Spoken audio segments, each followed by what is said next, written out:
I'd like to call to order the Tuesday, November 20th, 2018 Brooklyn City Board of Education regular meeting.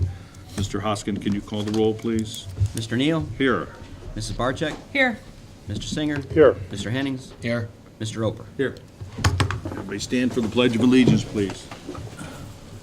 I Pledge allegiance to the flag of the United States of America and to the republic for which it stands, one nation, under God, indivisible, with liberty and justice for all.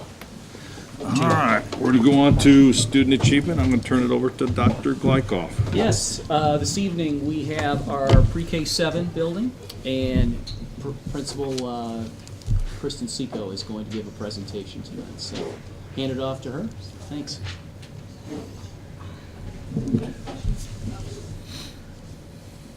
All right, before I start, I just want to apologize. I created a video, and I paid for the version of the video, but then when I uploaded it, it put this banner across it, and it just keeps saying that it's the free trial version, and it doesn't take the banner off, which frustrates me.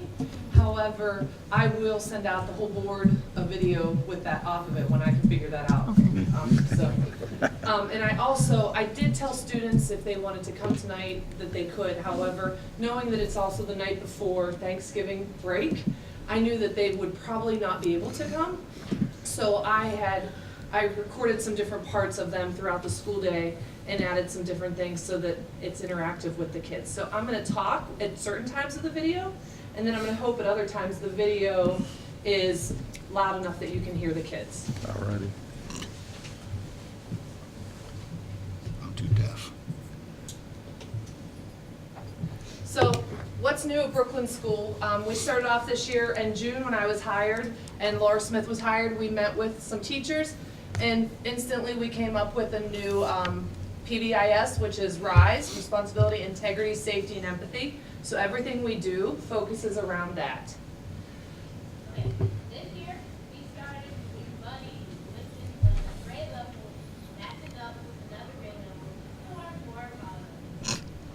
We also want help with learning to incorporate people and So the kids are talking right now about their buddy groups. One of the things that we had done this year, in building a pre-K 7 culture, we had our students pair up younger students with older students, and our older students go and work with the younger students, and they work on various things. They work on what are our expectations in school, what are, how do we model that in school, what does it look like in the community, but they also do reading activities with them.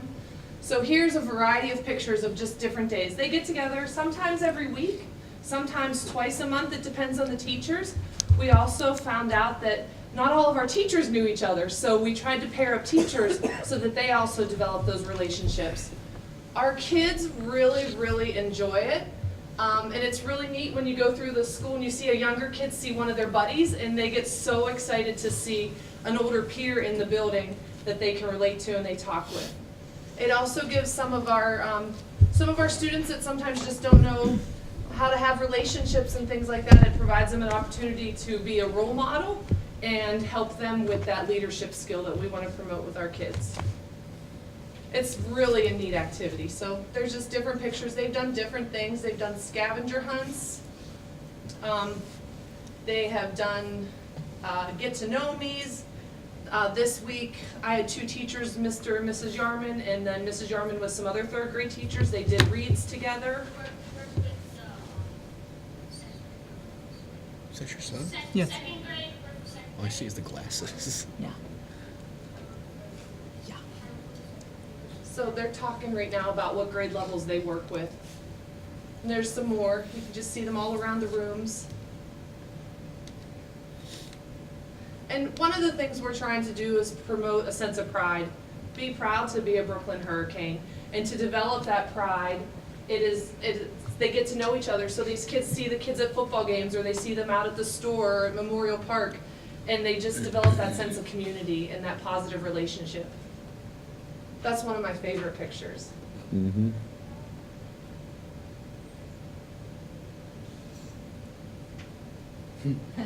We also allowed dress up for the last hour of the day this school year. So a couple of our buddies did activities with that with their classmates. and other grade levels. So that was a kindergarten and an older, I think it was 4th or 5th grade. Scavenger hunts. They're talking, I'm sorry, can't hear it. They're just talking about the different activities. One of our favorite things we did though was a chalk walk, and I don't know if you all had the opportunity, but every single sidewalk around the entire school on I think it was a Friday, they went out and with their buddies, they wrote positive messages and messages that represented our Rise Up. And the kids really enjoyed it, and it was really neat. I had the opportunity to walk around the whole school that afternoon and take pictures. I couldn't put them all on here. But just to see, first of all, their artwork, second of all, to read those messages as you walk around, to be proud.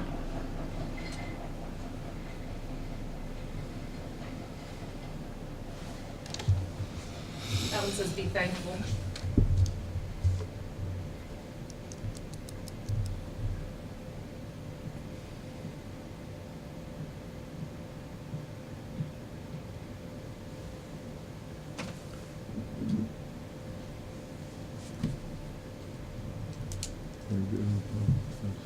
There you are.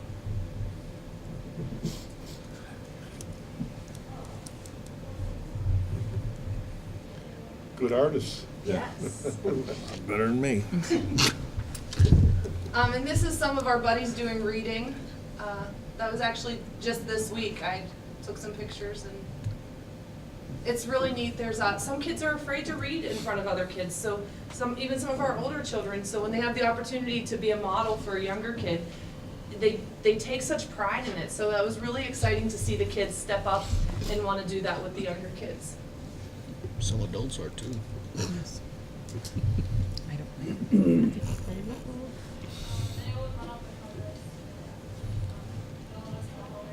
Who's that kid at the bottom right? Yeah, Jesus, take the wheel, please. Is he the only boy in that picture? That's his life, and that's. So, and then 7th grade, they,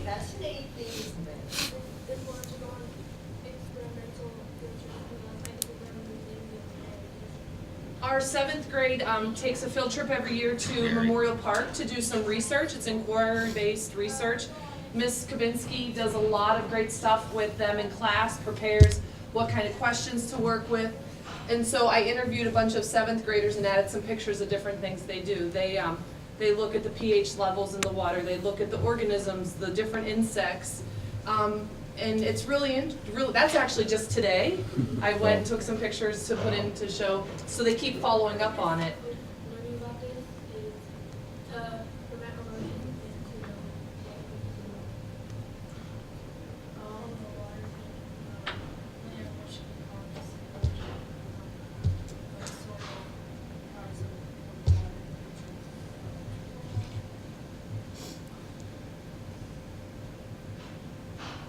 And it's really, when the kids come back, just the opportunity to go there and to learn while you're investigating it and researching it.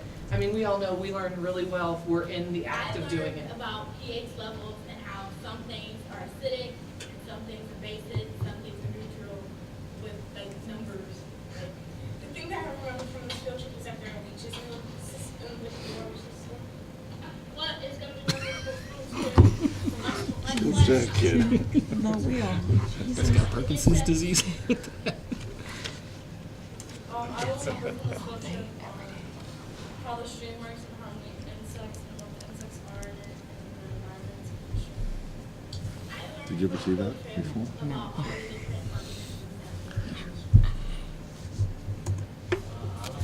I am up and stand still.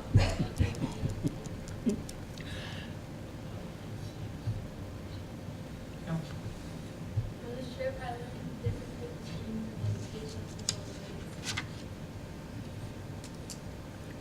So I thought, well, we also have to know what they want to do when they grow up.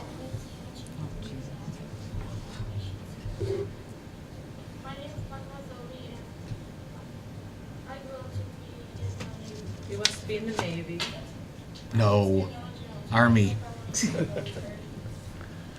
Desiree Gilbert. When I grow up, I want to be a general doctor so I can help people. And those friends of yours, and I like recycling stuff and a lot of chemicals. My name is Ashley, and I want to be a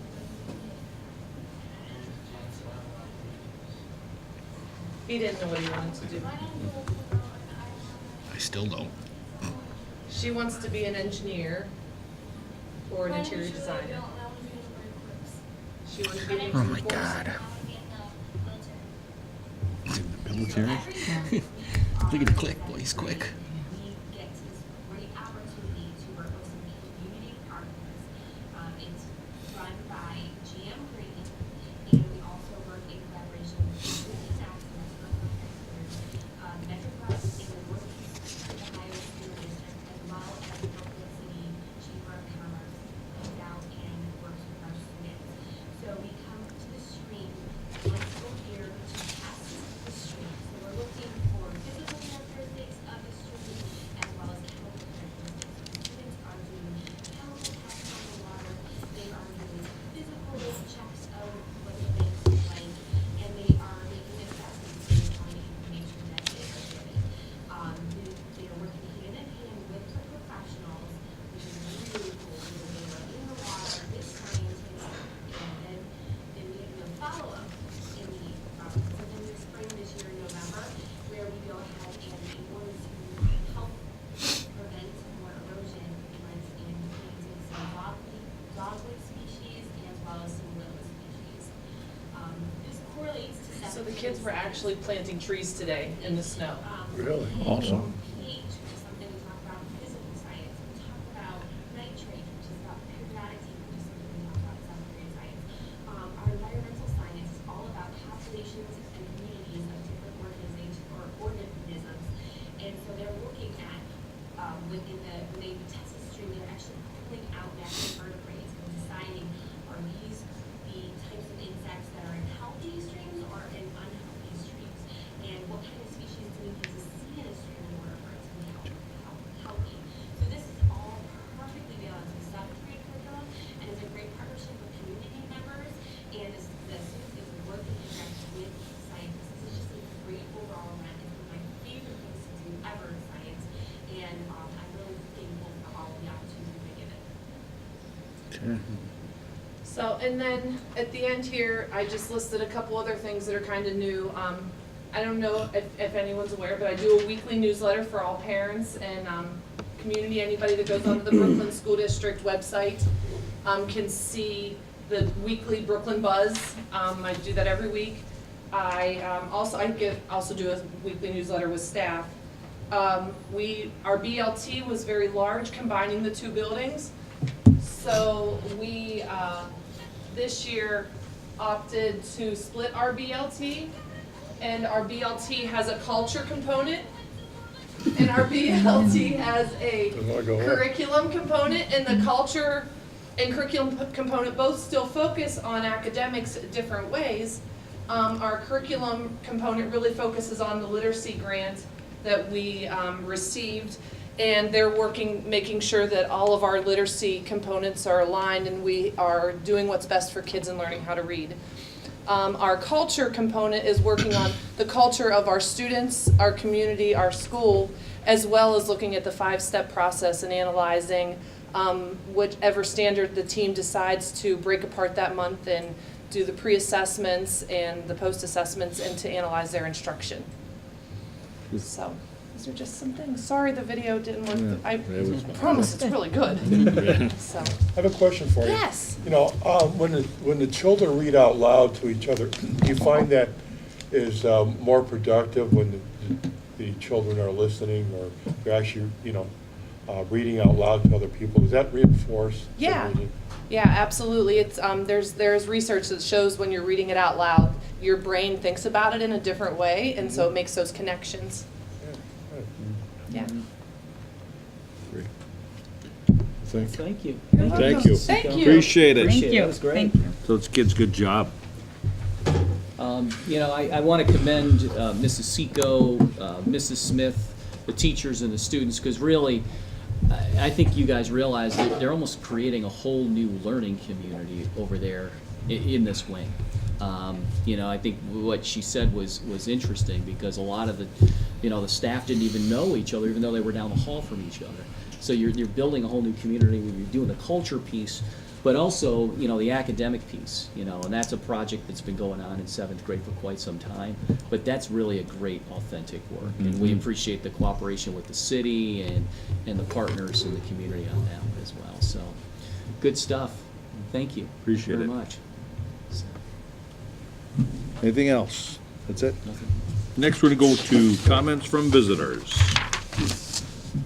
In order for the board to fulfill its obligation to complete the planned agenda in an effective and efficient fashion, a maximum of 30 minutes of public participation as it pertains to school-related topics will be permitted at each meeting.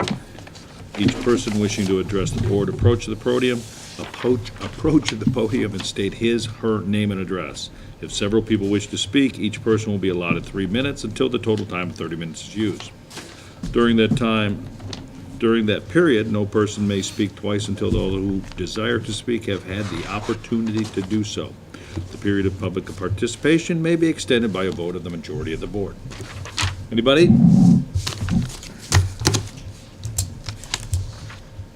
Okay, we're going to move on to superintendent's report. Dr. Glykoff. Great.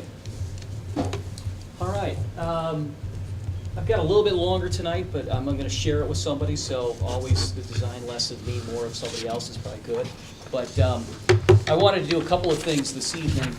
First, just last week, myself, members of the administrative staff, Mr. Roper, Mr. Singer, we attended the OSBA conference. I want to give kind of a quick overview of that. With that, some of the advocacy in terms of legislation that is key right now. You probably, you know, if you've been looking at some of the reports that I provided you, but even just looking at the newspaper, there's a lot going on and some things that are very pertinent to Brooklyn. And I'm going to ask Jim Crooks to join us for the second half of this and kind of just do kind of a postscript on issue 3. So he's got some data and some things to share with that. OSBA conference, these are some of the things that I attended. A variety of different sessions. Theme here was a lot of legislative and legal updates.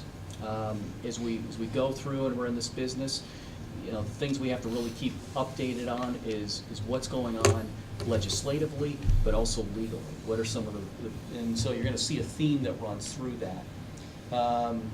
You know, Mr. Singer and myself and Mr. Hoskin, we attended the Alliance for Fair Funding luncheon, which a couple of legislators were there and spoke a little bit. And I also had an opportunity to speak to or listen to some of them also at another meeting as well. The Lieutenant Governor-elect was there. Really didn't say much in a general session. He was more talking about the overall policies of the new governor. One of the things that the new governor is speaking about, though, is preschool. He's talking a lot about early education, early childhood education. So we'll see if that comes with money for us, though. Correct. And then really the legislative spotlight session, which was on Tuesday morning, I saw that. That was really good. I'm going to use that kind of as a springboard for this next piece. Things that came up were a variety of things, but I want to kind of focus in on 3 because they really have a lot to do with us here in Brooklyn. The first is the class of 2019 graduation requirements. You may be hearing, you know, last year we had the requirements, but then at the last minute they made some changes that gave that class of 18 some opportunities to alternative pathways, if you will. Right now, the class of 2019 does not have that, but they're pushing on it. And so I'll talk a little bit about that. Lame duck session in General Assembly, it's just begun.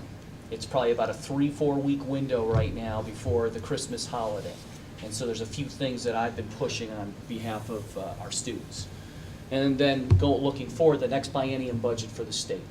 That goes from July 1, 19 to June 30th, 2021. And that's a big push right now because the current governor is really penning that. So let me take those in kind of order here. Graduation requirements. These are the requirements that are kind of out there. You know, you got to earn your credits, and then there's these 3 pathways. The problem as you look at these pathways is they're very test-oriented. There is a component with each of these that a child or a student has to get a particular score on something. So last year when there was a big concern with the class of 18 that the graduation rate was going to be kind of low, all of a sudden some alternative pathways were created. And as you notice, there was a whole litany, kind of a menu of things that came up. And basically what they could do is say, well, if you wouldn't get one of these, then you have to complete 2 of these on this side. And so, yeah, you're looking at that, and there's a variety of things. 120 community hours defined by a local school, got Yeah. them. So the community service, attendance, and so forth.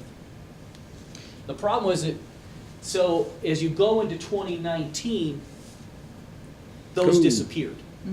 We went back to the 2018 thing. And so a lot of schools were saying, okay, where are we at?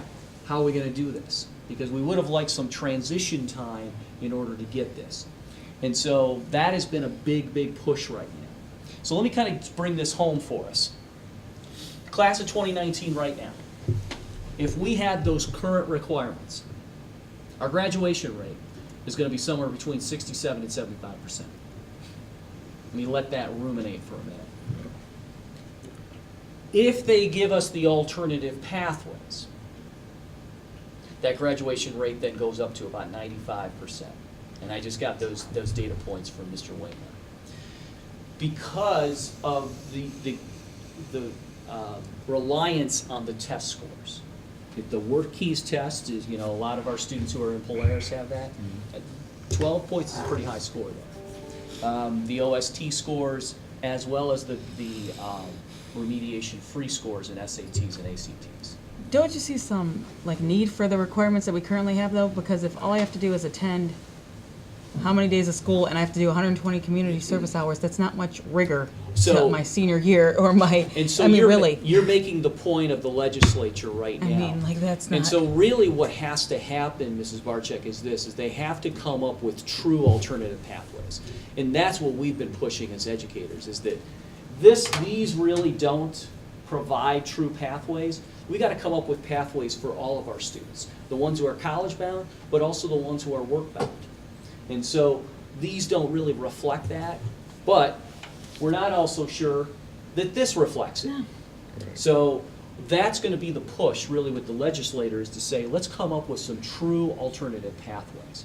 Now, in the interim, I'll tell you this, that in the lame duck session, more than likely, this is going to be allowed for the class of 2019. Because it's going to be a cliff. I showed you what Brooklyn's graduation rate was. I was talking with superintendents in other first-ring districts. I mean, you're talking 40, 50%. And the state would never allow that to happen, as we know that. What is a capstone project? Capstone project could be something as like a final culminating project that they would do in their senior year. It might be something of a class, maybe a half credit, something that culminates their learnings, maybe in something of interest, but also dovetailing with some of the content work. I actually am intrigued by that. If it's done well, I think the capstone project may be the thing to do. Because, we were some of the legislators were talking and said, I know people that can take apart a car and put it back together. But you know what? There's no way that they're going to get any of these scores. And does that make them unworthy of a diploma? Not necessarily. Let's create something that allows these people to show the acumen, the skills that they have, that maybe a test doesn't necessarily show. So there's a lot of discussion around graduation requirements right now. Is Polaris concerned about the current, for what's coming for 2019, the requirements? Not as much as the public schools are, but yeah, obviously it affects them, so yes, they're keeping an eye on it.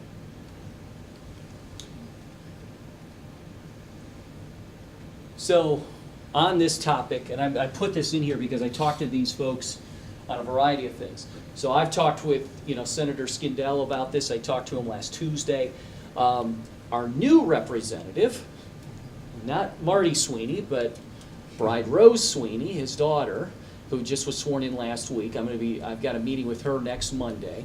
And then I'm trying to set the time up with our new senator, Nikki Antonio, as well.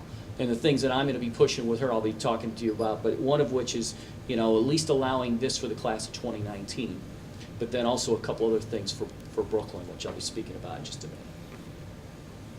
So in these conversations, with these folks in the lame duck session, there's things that I want to be pushing. First thing is this, House Bill 369, and it's hopefully its inclusion in something. As we know, what comes up in the lame duck session is typically maybe this huge bill, sometimes they call it the Christmas tree bill. Something that, something might just get thrown in there. Hey, can you put this on there for me? I've talked already with Mike, and I'm hoping to get also Nikki and Rose is on board with this too. Get this please somewhere. Get it on there. Whatever you can do, hopefully one of them has enough juice to be able to do that. It's a long shot, but it's a shot. Take a shot. Who's the sponsor of 369? Well, that's the problem. It's Marty Sweeney. He's not there. So Wouldn't his daughter hopefully pick it up? his daughter might be able to swing it. Any other co-sponsors? No, but that's why I'm really trying to include the others there in the discussion, because they might be able to help with the cause. And Nikki Antonio's on the finance committee, the school finance committee, so maybe she might be able to. The other thing is to push the extension for the class of 2018, the graduation requirements. Obviously, that's critical for us. It's critical for some young people that are down the hall, because I don't want to see them get caught out there. And then the new biennium budget. Really in terms of trying to eliminate the gain caps, the cap district status. How do we do that going forward? Because that's been something of a concern. So with the biennium budget, there's been a few things that have been happening, and maybe the two gentlemen who, the two board members who came, you probably heard a little bit about the Cupp-Patterson bipartisan school funding model. Representative Cupp from Lima, Representative Patterson from Jefferson, bipartisan. One Republican, one Democrat kind of came together, said, hey, we want to look at the school funding model. It's not working. We both hear it. So they got together a group to talk about that. I'm going to talk a little bit about that in a minute. Gain Cap Coalition I'll talk about in our individual efforts. I started going about the Cupp-Patterson thing. So what they want to do is really propose a new funding model to the state legislature. And they're hoping, because it's a bipartisan effort, that perhaps they can do that. They've gotten superintendents and treasurers from across the state together to try to come up with this. They've been working on it for probably about 18 months. Is that probably right, David? Now again, they're just kind of coming up with their plan. It's got to go into the legislature. And so we'll see if that gets able to do that. Now with, Governor-elect DeWine, not sure where he stands in terms of this, and will he be receptive to it? They have looked at it as looking at base costs. What they're trying to identify is, what does it really cost to educate a student? And so they've used some metrics to that to really kind of define what it may cost. But then they're also looking at, well, we're going to add in some technology costs, because technology is a big part of what these kids do today, whether it's just connectivity or also hardware costs. So what they're trying to develop is really, what does it cost truly, instead of just this number that arbitrarily gets tossed to school districts. Mark, before you go on, Yeah. emphasize the fact that to educate the average student. So we're not including economically eligible students. We're not including special ed students. They're not in that number to educate just your normal. Then everything else would be added into that. So they wanted to just get a baseline of what it costs the average student without any extra needs. So that's important to keep in mind. That's where they're coming from. It's an excellent point, David. And I always challenge that by saying, who's the average kid? Because I think all of our 1,400 kids are so unique. They all have, things, gifts and strengths. But here are the kind of general areas of which they base that off of. As I've talked with both of these gentlemen and also Jim Betts, my only concern, well, I should say only, one of my concerns is it's going to cost a little more money.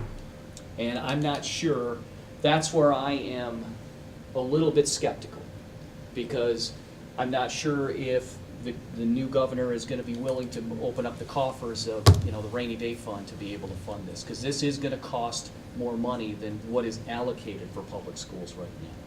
So that's why I put that little "we will see" on the bottom. But it's a great effort, and I hope it gets some legs. The biennium budget. There's a coalition of the cap districts, of which, of course, we're one of those, and we are probably one of the most capped in terms of percentages, as I've told you guys many times. There is a coalition of about 50 superintendents, myself included, who really are going to try to push this element as well, because we just want to see the caps just get eliminated entirely in the next budget. There's no rhyme or reason, it's arbitrary. I think in our case, it's even more so. Right. There's really three phases that we're gonna push this. The first is one that I think we've checked this box a little bit, to be honest, and that's the preparation stage. And that's really to kind of give an awareness to local stakeholders of what the cap is and how it affects the school district. We really have been doing that over the last operating levy in terms of issue 3. Now, do we need to continue to do that? Absolutely. I think we need to continue to trumpet that, and that's really now through into February. The next phase is the legislative impact phase. By that, really looking at what's the first kind of iteration of the budget look like, perhaps. We'll also get some idea of what's going on with the Cup-Patterson funding model. And so that will really be dictated. That will be us as superintendents and also locals contacting our local legislators to say, hey, we want this, please push this. So it might be a lot of letter writing in terms of this one. We might be doing some, having our locals help us with this. And then after May into June is really the finalization of the process. Our last chance to really impact this, making our last overtures with legislatures, as well as before it gets to the governor's desk, and to see what he's going to do with it. As we know, there was some push to this a few years ago, and then the governor line itemed, the ability for us to get some fair funding. So I wanted to kind of outline this phase, because I think this is going to be a big push of mine during the second half of this school year. Mark, what kind of support do we have from those school districts that are guaranteed? The ones on the guarantee, Yeah. I think they also have a fight of their own that they're also involved in. Is there any common ground between us and them? I think the piece is that they really want to look at trying to eliminate the caps and the guarantees altogether. That was my understanding, David, correct me if Yes. I'm wrong, that when the Cup-Patterson work group wanted to get together, they wanted to eliminate caps and eliminate the guarantees. So they're also very vested in this as well. So who's the loser on that? Something's got to give. Well, like I said, though, ultimately I think this whole model is going to have to be funded more adequately. So I hope there's no losers. I hope there's people are. They'll raise the ceiling. Exactly. But as you and I both know, that's a big ask. So that's why I know this is going to be an uphill battle. But and there could be, this is my own little 2 cents. The current or the new governor could be said, I'll just let this budget process go, because I really didn't have much to impact it, and really say, well, I'll do my own magic in the 21-23. Problem with that is, that's 3-4 years that we're Can losing. we tell them? We can't. I mean, we have immediate needs. And so that's why I think it's important for us to really be active with this. So it's probably going to mean some time with me down in the Columbus, but it's also going to probably mean some legislative, some letter writing on our parts, making the overtures to our legislators. So, What about legal challenges? in terms of, Suing the state of Ohio. districts have done that. They've sued the state and said, hey, you owe us this. I think the state kind of just laughs at it, to be honest. They probably look at it, because I know some districts have done that. It'll be interesting, maybe as a group of cap districts, perhaps we could come together and do more of a class action suit, if you will, to say, hey, we want to at least get fair funding. So that might be an inroad to that, Rick. It's a good point. What questions on this before I hand it off? I went through a lot here, but Well- there was some heavy stuff that was discussed down there at the Yeah. OSBA conference. I think that was brought out in that group discussion with the state legislators, with Randy Gardner and such, but I think even they're confused over the cap districts, as you mentioned when we were down in Columbus, is it, you're comparing Brooklyn to Beechwood, which is also a cap district.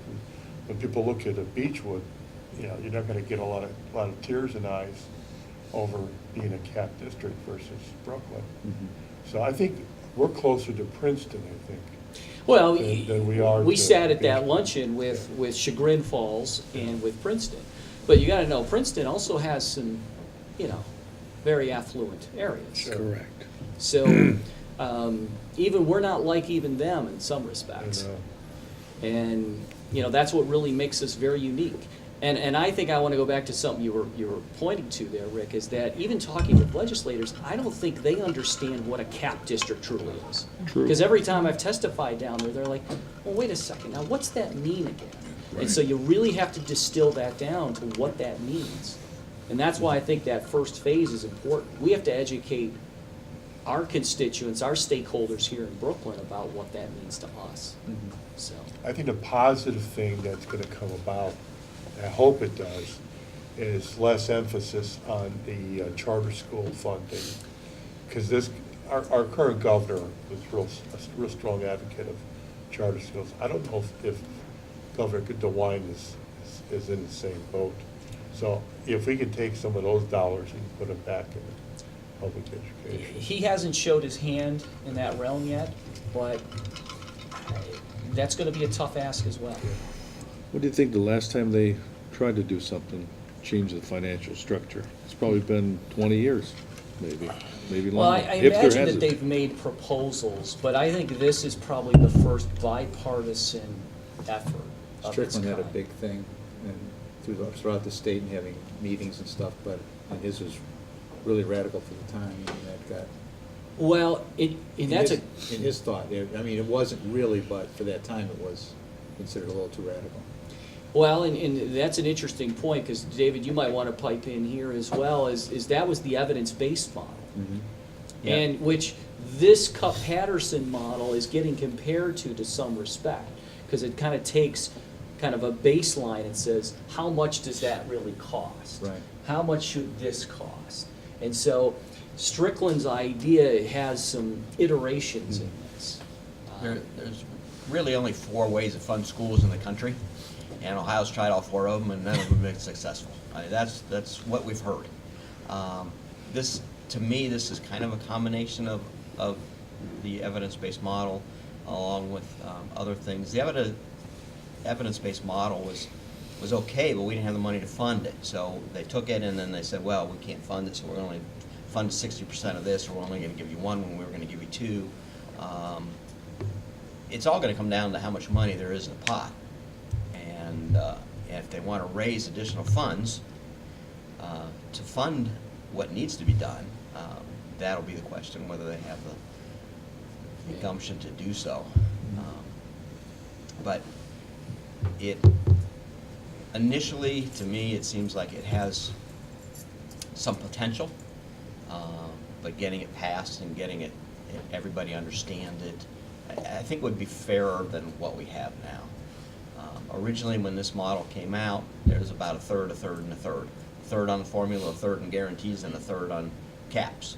Well, that's all changed, and now we've got 400 capped, or something like that, out of 600, and the guarantees are still there, and I heard that Shaker was on the guarantee, but now they're barely on the formula, but they could go on cap. I mean, it changes from, when you're doing a 5-year forecast and you project based on your numbers, you can be in 3 different funding categories in one forecast. And so why these things are so important to us is certainly aims itself back to issue 3. We earlier in the month, obviously, we were out there on the ballot. Unfortunately, we failed. It was close. You know, as I told you even days before the election, I thought it was gonna be close, and it was. So, but I want to invite Jim Crooks up. He's gonna kind of walk us through a postscript to this and talk a little bit about this. All right.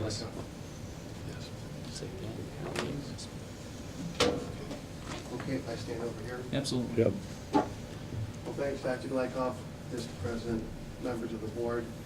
Jim Crooks from J.C. Power Strategic Communications. I remember some of you from my days on City Council and Independence, so good to see you again. Want to do 4 things tonight. First, I'll start with a brief background on what my business is and what we've done over the last 13 years. Second, as Dr. Glykoff mentioned, I want to settle in on what we did in going about passing issue 3, because we took a deliberate approach to win. Even though we came up short, there was an approach. Third, I want to park on the results, take a look at those. I was with Mr. Hennings as the results were coming in and communicating with Dr. Glykoff, but it's a little bit of a postscript on what those results mean. And then fourth, look forward to 2019, if that ends up being an option for you to go back for new money again. So let's try to accomplish those 4 things in about 15 minutes. You can mark time. I've got about 12 to 13 slides. Here we go. My background. So my business, away from my own personal political endeavors, is called J.C. Power Strategic Communications. We've been in business since 2006. Let's see if I can get this to work here. Here are some of the school districts that we've worked with in that time frame.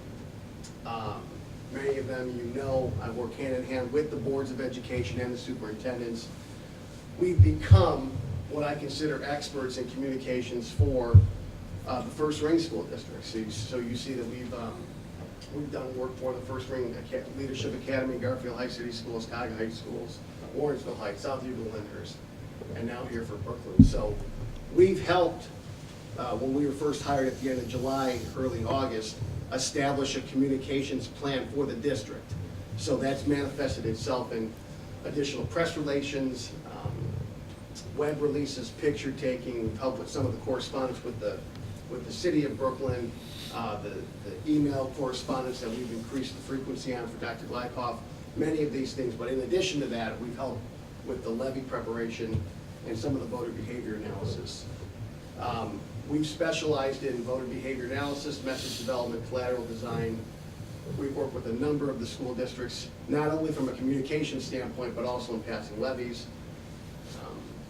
So we helped pass the bond issue in May 2018 in nearby Brecksville, and also the new operating money campaign in May of 17, helped in Warrensville Heights, helped pass new money in Garfield Heights, and in South Euclid Lyndhurst schools. So we've done this before.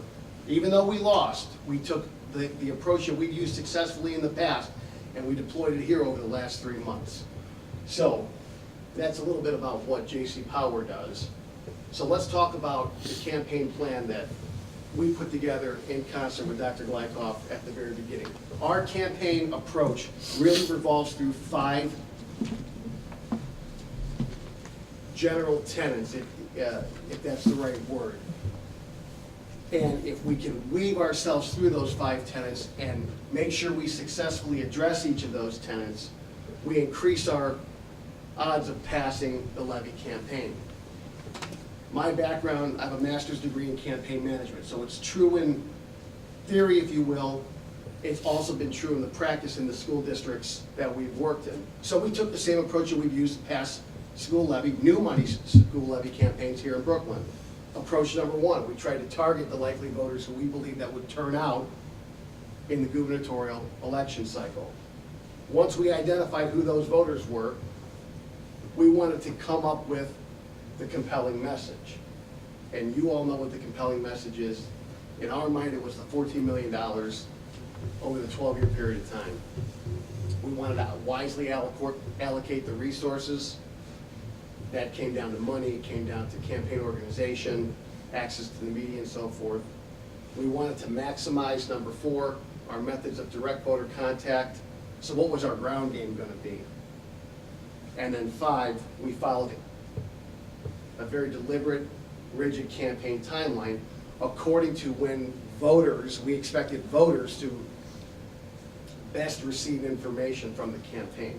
So these 5 aspects of the campaign we tried to deliberately address. So we're going to break down each of these and show you some of the data that we came across. Let's focus in here on the middle part. So we're trying to project the turnout in a governor's race of 2018. So what we do naturally is we look back at what we call like-year election years. So you see here in November 2014, last time there was a governor's race, we had approximately 7,300 voters, and in our community, about 1,100 of them cast a ballot. That's a 15% turnout. In November 2010, and we could debate why the turnout was so low there. But you go back one election cycle further, we have a total registered voter count of almost 8,000, about 3,900 ballots cast. You see that this turnout, almost 49%, closely matched what we saw about 2 weeks ago. November 2006, we had just over 8,000 voters, about 3,400 of them cast ballots. That's a total turnout of 42%. So, what's that mean for us? So we're looking at the total turnouts in like-year election years. So you see it ranged from 15% turnout in the last governor's race, as high as almost 49%, 42% was somewhere in the middle. What did that mean for us? So look down at the second bullet point. So we believed, on July 31st, I think is when we presented this plan to Dr. Glykoff, we believed it was reasonable to project that somewhere between 42 and 49% of the voters in Brooklyn would turn out. Make sense? Mm-hmm. For comparison's sake, in May of 2018, in the primary season of the governor's race, you had about 29% turnout. So we had to look at the different elections. So it took us a few weeks to go through the data, and then we could pinpoint by voter who voted in past governor's races in the community of Brooklyn. So of the 7,491 total registered voters at the time, if the same averages apply, the campaign could reasonably predict that about 3,600 voters would turn out. So what we try to do, and where we kind of put our expertise on the line, is to actually project the turnout and then identify a magic number. It's a risk for us to do it, but we believe in our methodology, so we put it out there, shared with Dr. Glykoff. And I know that the material that we were passing along to him, he was sharing it with the board as well. And what we try to do is identify a magic number. So a foolish campaign, in our experience, tries to go after all 7,300 votes, because we know that there are people who are never going to vote for us. We know that there are people who are always going to vote for the schools, but we try to find that group in the middle. You know, you've run elections for yourself, or campaigns for yourself. We're trying to find the people in the middle who need more information to make a good decision. That's who we were identifying. So we projected that about 3,671 would turn out, making our magic number 1,836. So once we identified how many voters we anticipated turning out, we asked ourselves, well, who are those people in the community? So we did a deep dive into the data. We found out, and we looked at the voters who were actually turning out. So we found that in 8 of the last 8 elections, you had about 163 voters who voted in all 8 of the last 8 elections. That's not unique to this community. Very few people vote in all the elections all the time. And you can see, we found out that 1790 voted in 7 of the last 8, 2279 voted in 6 of the last 8, 2608, and so on. So we asterisk this bullet point right here.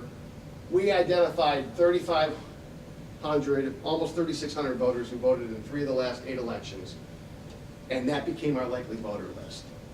We wanted to make sure the universe was wide enough that we didn't miss people who might go out and vote, but we also did not want to waste resources, allocate resources, whatever the right word is, for people who we knew weren't going to vote, because the data also told us that 2513 voters in our community voted in none of those last 8 elections.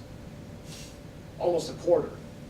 So in a campaign, campaigns are always endeavors and limited resources. You know that. So we had to maximize every dollar.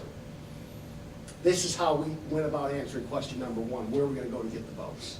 Question 2, tenet 2, what's our compelling message? So I just tried to organize some of the direct mailers that we put together, strong on the, what we call the call to action, which is to vote for the issue number. Just like a candidate who's on the ballot, the call to action is to vote for the candidate's name. That's what the voter sees when they go into the ballot box or receives the ballot in the mail. We try to take the same approach here. Strong on the vote for issue 3, strong on the $14 million will be cut. This was one of our favorite mailers. I had to reorient it to fit it on the slide, but that's where we went down and we share with the community what the cuts were on a yearly basis from 2010 to 2023. In addition to the mailers, Dr. Glykoff hosted 3 community forums on the 25th of September and the 8th and the 23rd of October for the express purpose of the community coming out to listen to the success, not only the financial need of the district, but the successes of the Brooklyn students and how a quality education is still being delivered, notwithstanding the fact that all this money's being cut. We felt like that was a compelling message, so we used it in our campaign literature. Question number 3, how do we wisely allocate resources? This is just a sample of a projected budget that we presented as part of our plan. You can see it's heavy on the direct mailers. I'll talk about why that was the case in a second. Our projected budget, and on July 31st or thereabouts, shortly thereafter, was about $7,700. I don't even think we spent that much because we wanted to have money, we didn't want to drain the account, and because we were conservative in our projections. So we anticipated spending about that much. Excuse me, and I'm sure that there's probably still some left in the account. In addition to the dollars and cents of the campaign budget, another resource, a strong resource we consider is our campaign organization. We did attempt to organize 6 committees. We had a phone calling committee. It met 3 times and made phone calls to targeted voters, likely supporters. We had a door-to-door committee, and we convened 3 door-to-door efforts. We had a fundraising committee that helped with the football game to raise money for the Support Our Schools campaign. We had a poll working committee.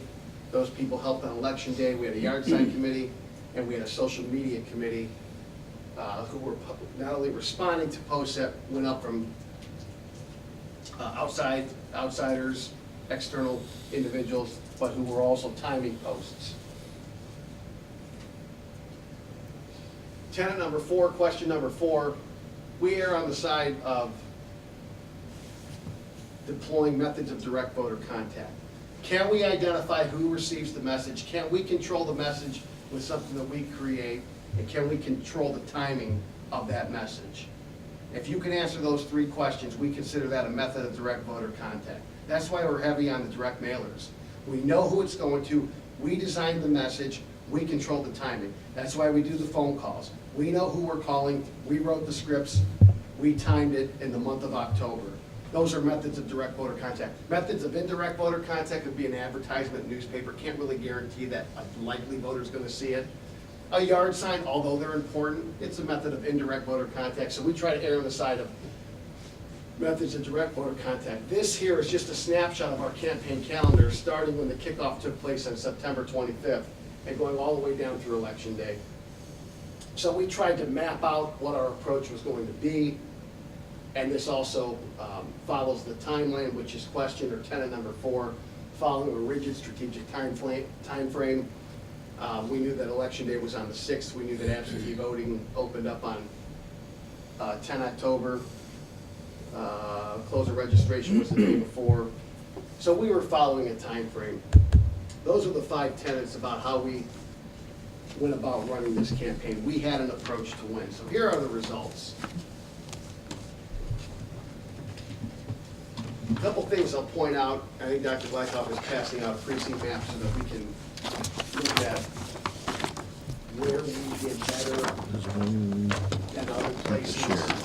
I'll point your attention to the turnout. So you see that we had an overall citywide turnout of 3933. out of 7545 registered voters.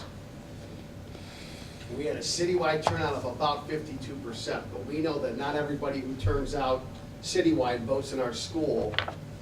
It's almost the same, but it's not exactly the same. A little bit, we have a smaller total here for the school turnout than we do for the citywide turnout. So 49, almost 50% of the voters in our community turned out for issue 3. And we know the results, we lose by 175 votes. Now, if you want to take a moment and look at the precincts, I will tell you that no precinct, we won in one precinct, precinct F, but by 2 votes. We tied in one precinct, precinct A. Every other precinct we lost, but by no more than 40-some votes. I mean, Dr. Glykoff says this was close. We were together on election night. It was close. I wish we would have won, but we projected that 3,600 voters would turn out, 3749 actually did. We projected a magic number of 1836. But with this voter turnout, the actual magic number would have been 1875. I know that doesn't win us the election, but we were close. That's going to help us, I believe, in the future. I'll park here on this slide. Any questions on this? Or do you want to just wait till the end? I've got a couple more slides. Keep going? Okay. One more on the turnout. Let's take a look at the absentee vote. So when absentees were posted, we saw that we had 546 for, 724 against. You see that that's 5743 for a total of 1270. Why is that important to us? So about a third of the total people who voted by mail. Not altogether surprising. I've seen it as low as 25%. I've seen it as high as half. But interesting for us to know. And then on election day, you see we actually win by 3 votes. Underscoring a couple things in our mind. Number one, what we do in the weeks leading up to the absentee vote opening matters. It also means that what we do once absentee opens until election day matters. Our presence at the polls matter. Questions on this?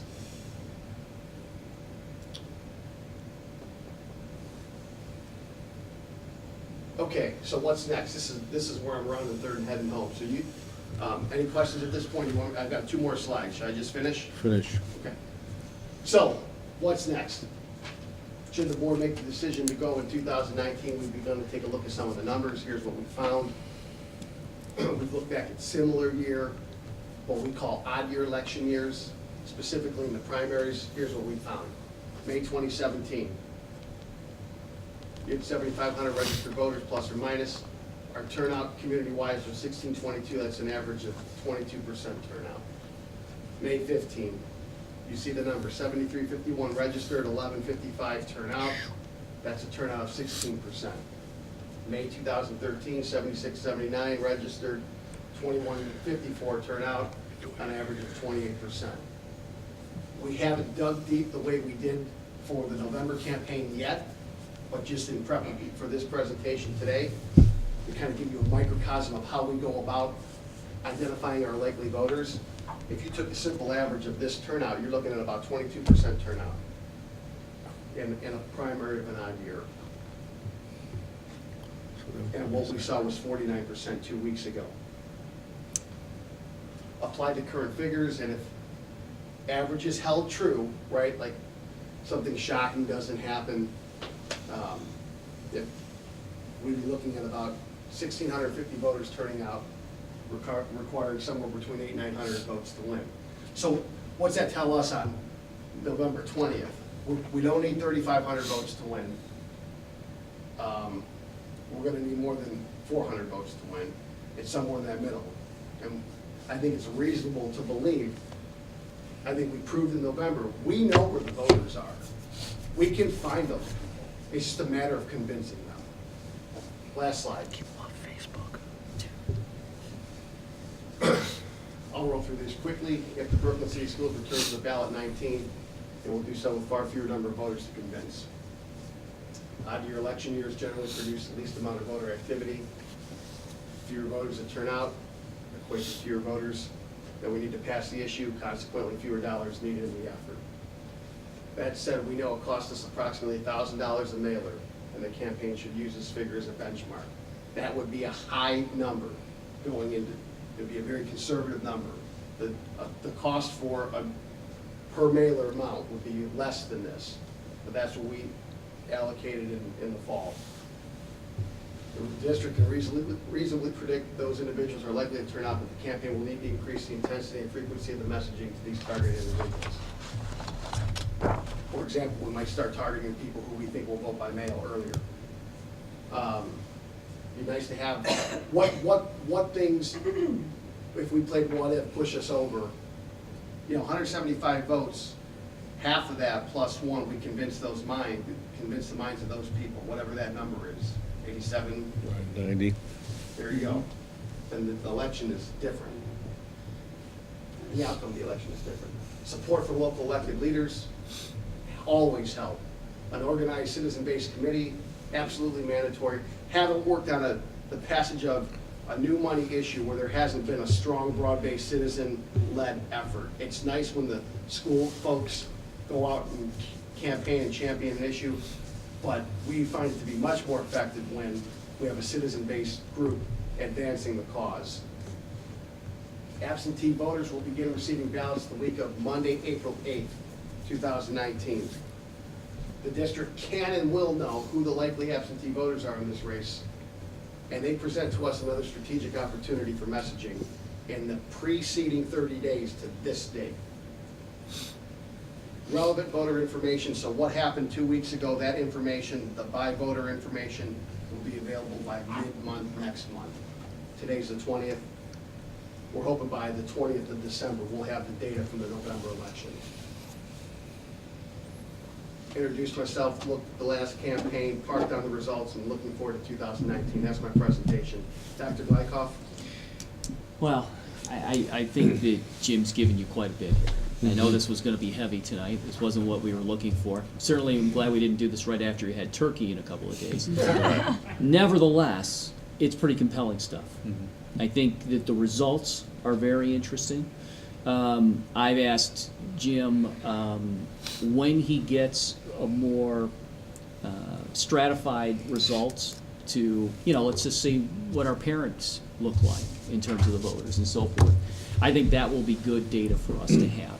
I asked him to kind of just go and start to look a little ahead, even though we have not decided as a group what we want to do. Just what May might be, because as I've said when people have asked me, it's going to be a different electorate, meaning it's going to be shrunk down significantly. So I think that's important for us to know as we move forward. And I've talked with Jim and I've talked with others about this. May is a favorable time for school districts on the ballots. You've had, I just know from Successful. Brooklyn's experience, it's been a favorable time. So there's a few factors that are favorable if that's something that we decide to do. So I appreciate his efforts on this. It's really helped, and I think, as he gave me that magic number back in July, it's interesting how close we were in terms of identifying the number that it was going to be. So what questions do you have? There could be a bunch of things. I got a bunch. Jim, I noticed that the absentee ballots, there's some disparity on voting the whole ticket. It looks like some people were not voting all the way down the ticket. So I'm just wondering the placement and the impact. That's question number one. Is that Florida? Number two was registered voters.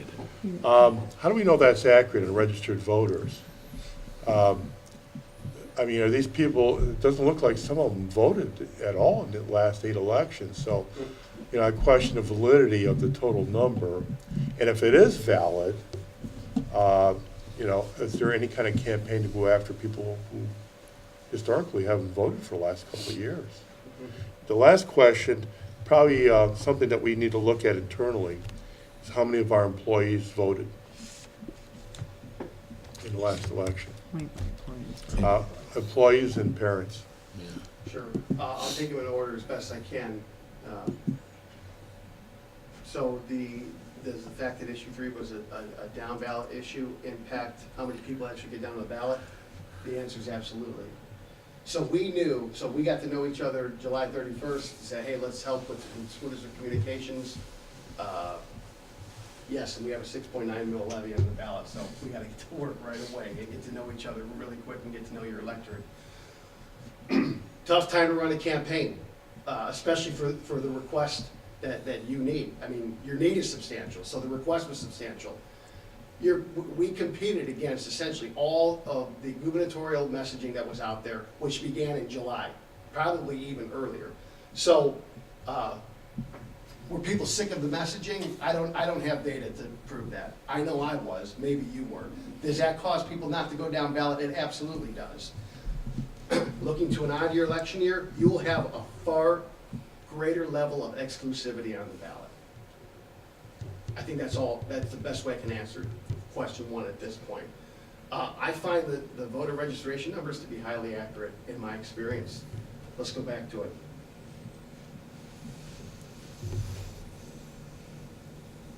So the number you're looking at is, we know that 2513 have not voted in any of the last 8 elections. I would take that to the bank. Really? Yes, sir. Yep. I mean, the level of data that the Board of Election has been able to produce has improved. I've been doing this since 2002, and since 2006 for myself. It is highly scrubbed, it's highly improved over the years. No dead bodies? Not that we can tell. I mean, we can prove it too, sir.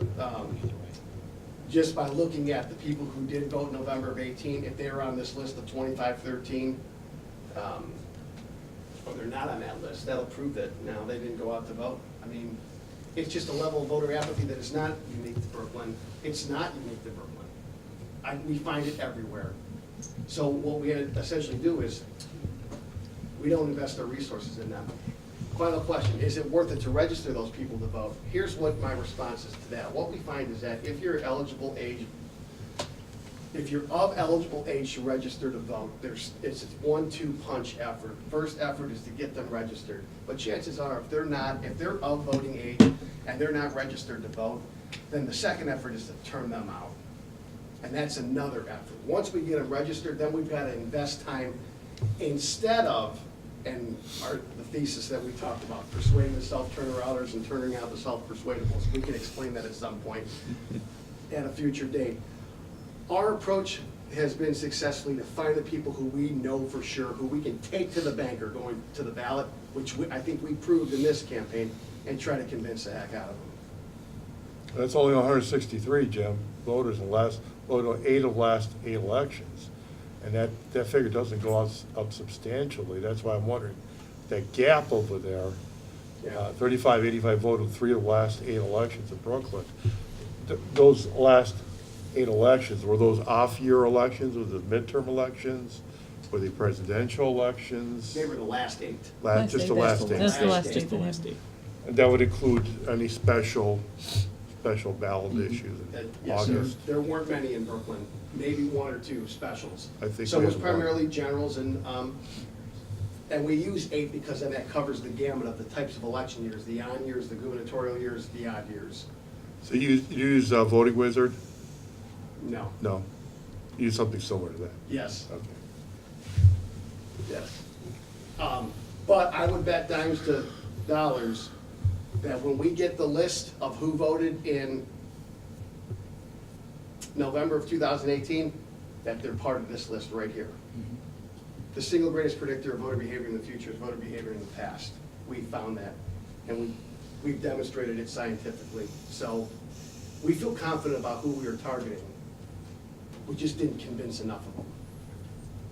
And competing with all these different messages that were going on out there, it was tough to cut through the mire. If it's true that the average American sees 20,000 messages a week, consider that.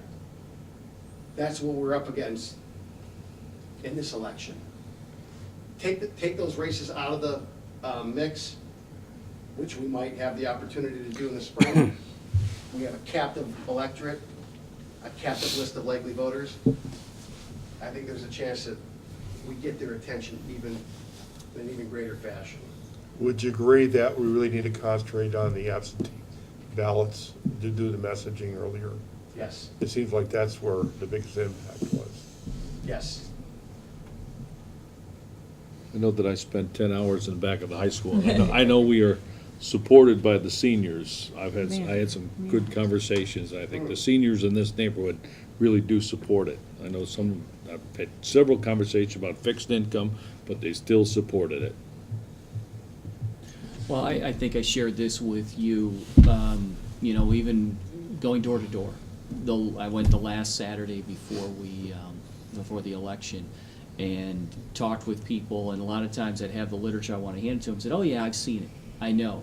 And it was good because they really knew the message, and we blanketed them with it. So, you know, they didn't have many questions because they had seen it 1, 2, 3, sometimes even 4 times. And Dr. Gladkoff, whose doors were you knocking on? Oh, you know, here, the list we had. The targeted voters. Yeah, the targeted list. So the question is, if we should have a target list, match that up to they vote.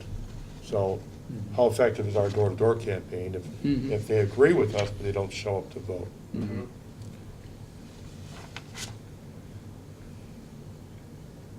Other Is that a questions? question? Oh, sorry. No, it's just, that's a comment.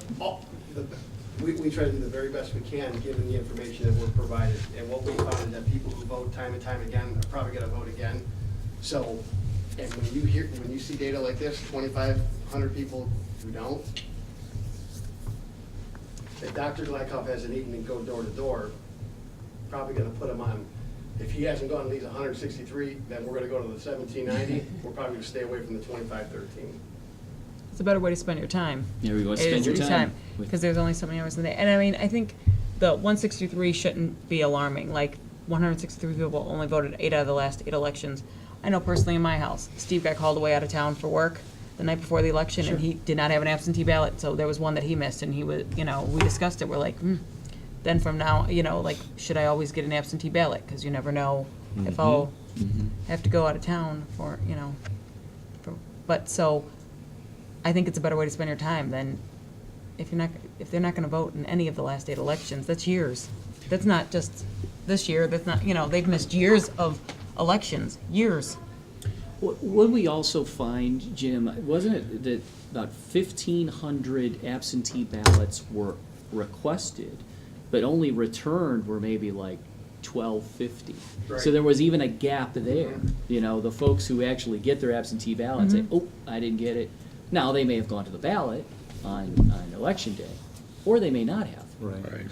So there's a lot of factors that we kept an eye on as we were getting closer to November 6th. I was absolutely flabbergasted in this last election that there were no candidate representatives out there passing out literature at the polling. Yeah, that was surprising. Mhm. There's nobody. I mean, Rocky was there, myself, I think a couple of us board members, and Dr. Gladkoff, and we were the only ones out there. Not a single person. And, I mean, none of the gubernatorial candidates, nobody. So that tells me that, you know, somebody in these other campaigns knows that the people walk in with their minds made up, that no matter what kind of literature we have at the polling location, I don't know if we would change anybody's mind, either way. Could be something to consider. If we have the exclusivity, and we won by 3 votes on election day. The walk-ins. Maybe. Yeah, that's an interesting point. Mhm. Maybe something to consider. Maybe those candidates thought that Brooklyn was in the bag one way or the other. It could be. You know, maybe they didn't need to invest resources here because they knew that Brooklyn was gonna turn out one way or the other. In their world of voter analysis, maybe, Yeah, could be. Brooklyn's not a swing. It's Yeah. not. No.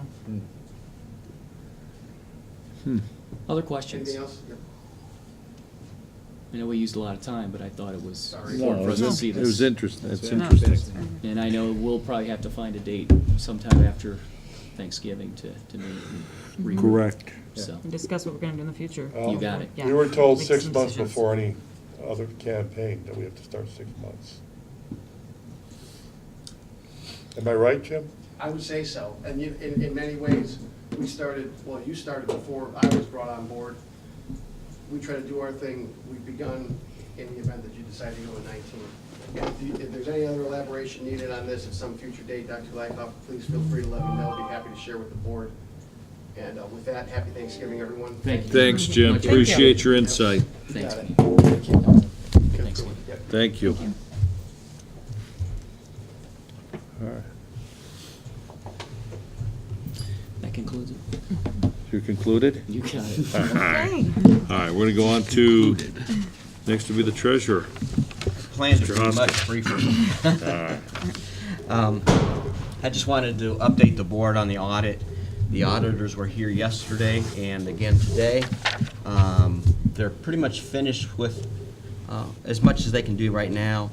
They will be back the week of the 17th of December, at which time, after 2 or 3 days here, they'll have just about everything wrapped up, and the audit has to be filed before December 31st, and the plan is to have that done before December 28th. So everything's moving along fairly well. The financial statements, unaudited, are just about done, and they will be filed with the Auditor State's Office by November 30th. What's actually being audited? All the books, All the all the books? funds, The first process is that we supply there's 2 set of auditors. The first auditors changed all the financial data into an accrual accounting system. So we operate under cash. This is what comes in and this is what goes out. Now they take that and they say, well, you owe these people, you owe salaries, you owe benefits to these people through a period of time, through their contract. And people owe you money. The auditor owes you money because they've collected money for taxes and they're holding it, so part of the advances. They go through all those things. If you prepaid something, prepaid your workers' comp, so that's deducted from what you spent it in cash, but it's adjusted to what you actually owe during that time period. So that's what they do. And then they prepare the financial statements based on those adjustments. Then the other set of auditors come in and they audit those findings, those procedures, those financial statements. So that's what's going on.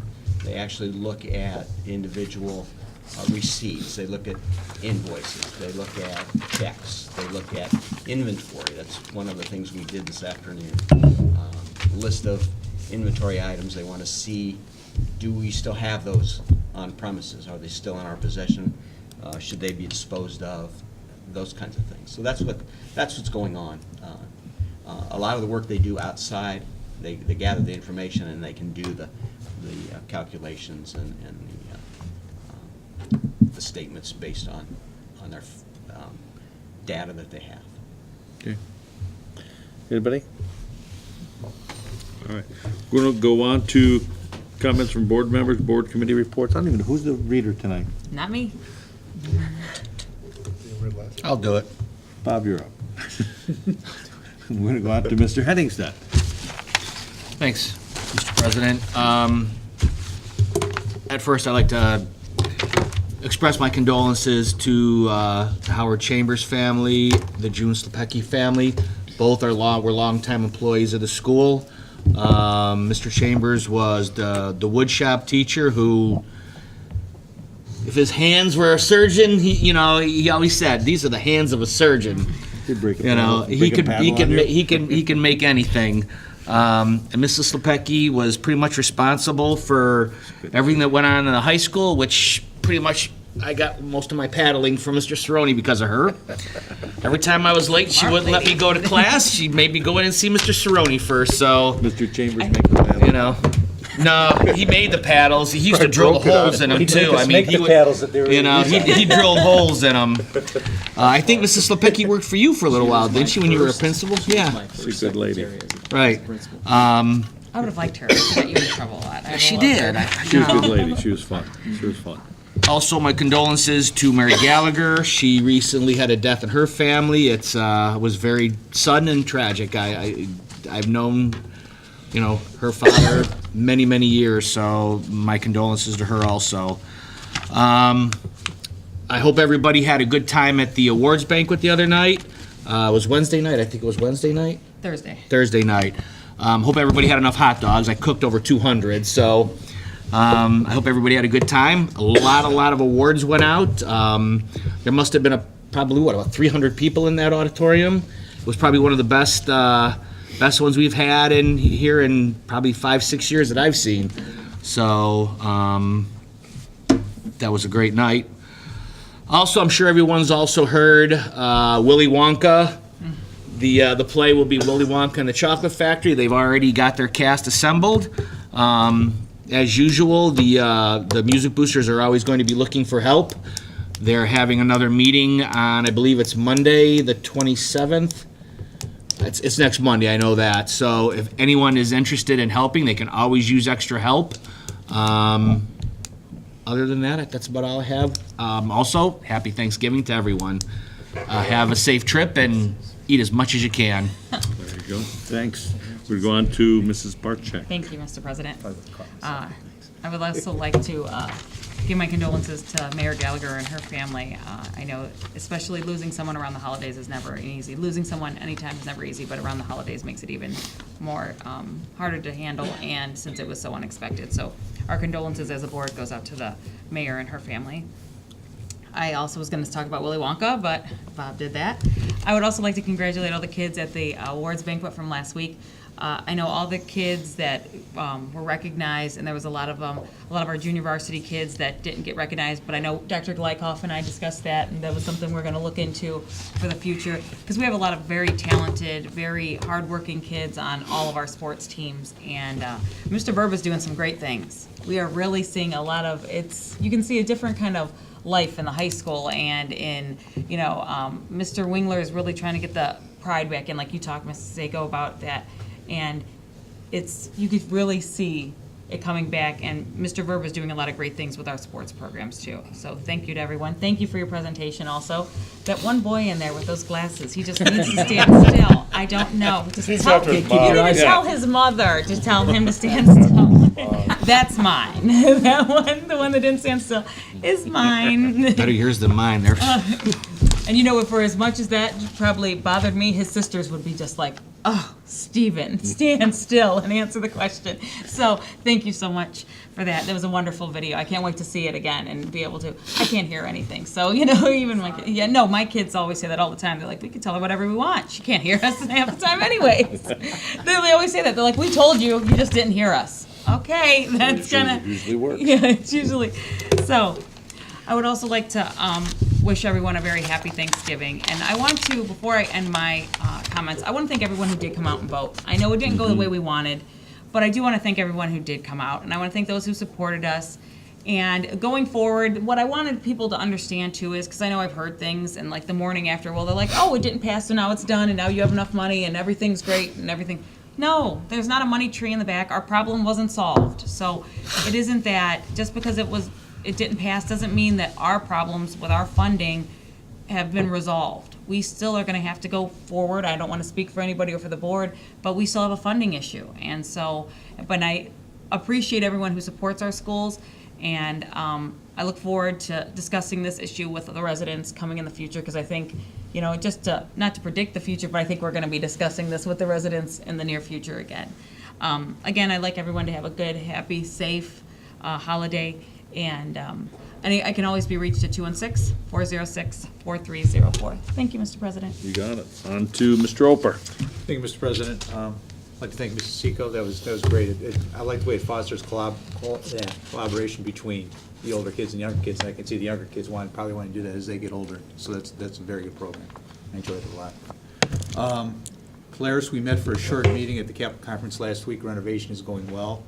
It's ahead in a lot of respects. The deli will be operational again in January, among other things. I don't want to belabor issue 3. I think a lot of good points have been made tonight.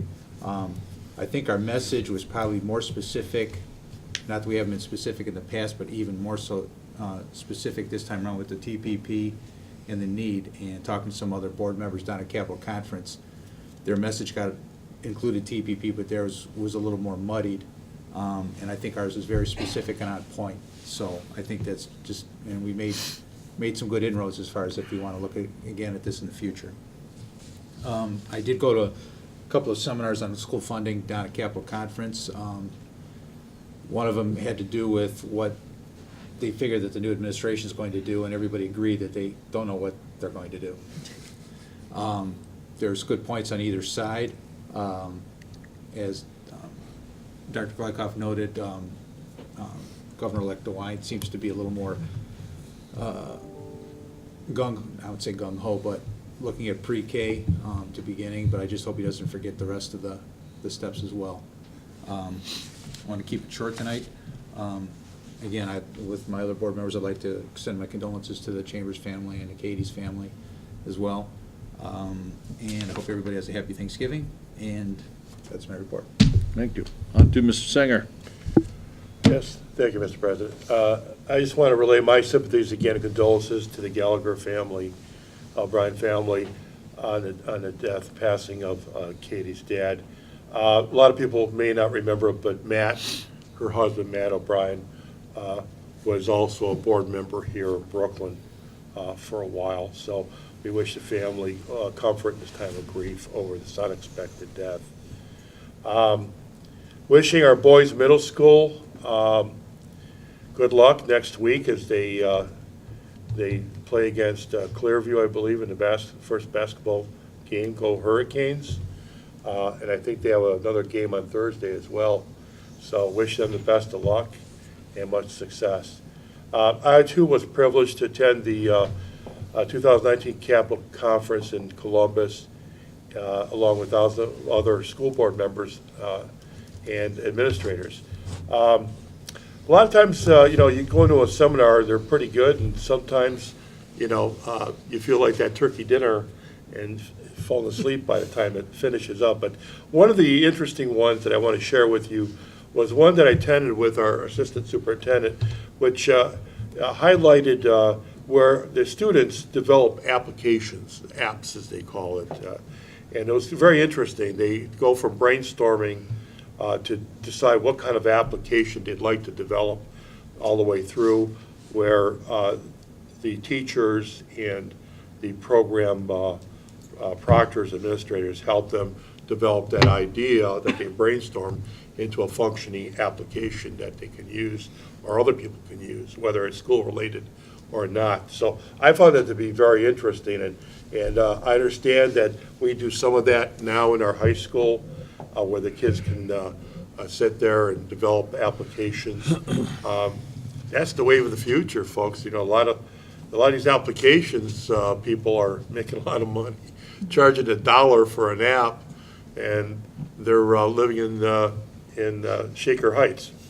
So I think that's a good sign, especially for those students who I think are very adept at using social media and the whole process of web design and application. I think that's a great thing to do for our students.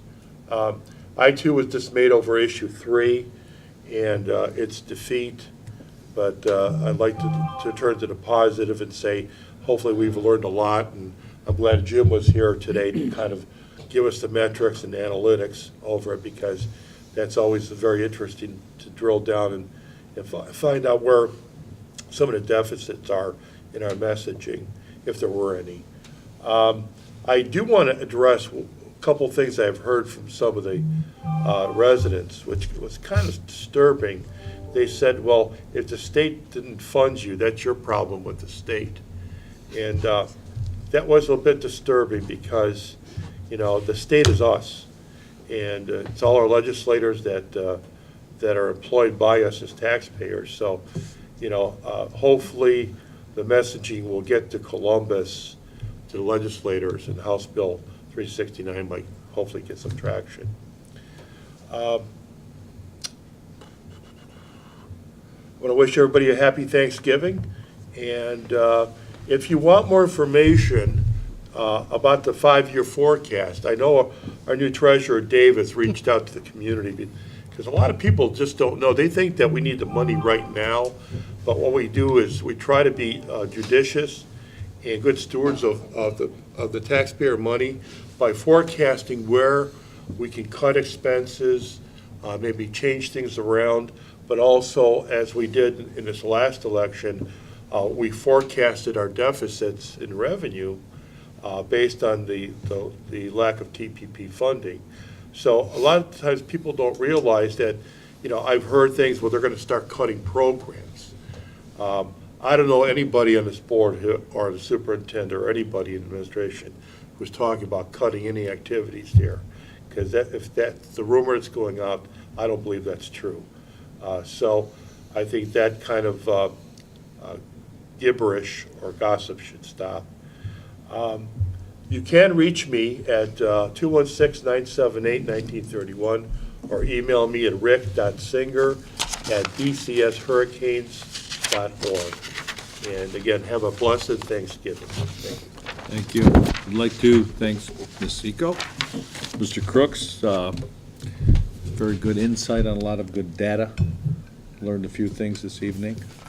There's a lot of, we have some homework to do on issue 3.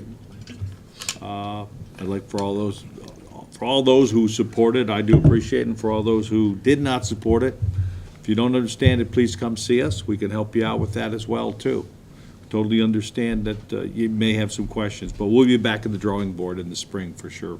That's what I'm thinking as one board member.